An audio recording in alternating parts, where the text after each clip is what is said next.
जब तक हम साथ थे तब तक बहुत अच्छा था, हमने बहुत अच्छा टाइम स्पेंड करा। अभी मतलब या तो तुम भी ग्रो करके मेरे लेवल पर आओ, लेकिन मैं नीचे नहीं आ सकता, क्योंकि जब भी मैं नीचे आता हूँ ना किसी के लेवल पे फिट इन होने के लिए, तो मुझे तो बहुत ज्यादा नुकसान होता है इमोशनली, मतलब इमोशनली बहुत ज्यादा नुकसान होता है, क्योंकि खुद को छोटा करने के लिए ना आपको अपने पार्ट्स को रिजेक्ट करना पड़ेगा।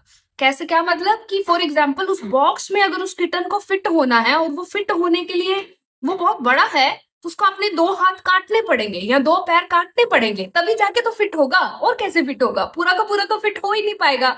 तो होल रह के आप किसी टॉक्सिक उस चीज में नहीं रह पाओगे, आप उस कंफर्ट जोन में नहीं रह पाओगे। आपको कुछ ना कुछ अपनी लाइफ का, अपने फिजिकल बॉडी का जैसे पार्ट काट के उस बॉक्स में फिट इन होना पड़ेगा। इसी तरीके से आपको अपनी साइकी के, अपनी होलनेस के पार्ट काट के किसी टॉक्सिक रिलेशनशिप, किसी टॉक्सिक जॉब में फिट इन होना पड़ेगा। हो सकता है वहां पे आपको कोई ह्यूमिलिएशन सहनी पड़े, हो सकता है आपको वहां रिस्पेक्ट से ट्रीट ना करा जाता हो।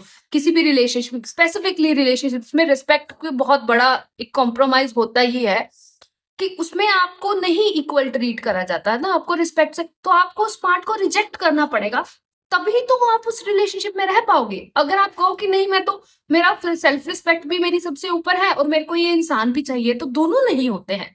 अगर कोई बंदा आपकी रिस्पेक्ट नहीं कर रहा, तो या तो आप अपनी सेल्फ रिस्पेक्ट चूज करो, या फिर आप उस इंसान को चूज करो। तो या तो आप उस रिलेशनशिप से, उस बॉक्स से बाहर निकल जाओ अपनी सेल्फ रिस्पेक्ट को चूज करके, विच इज ग्रोथ, है ना।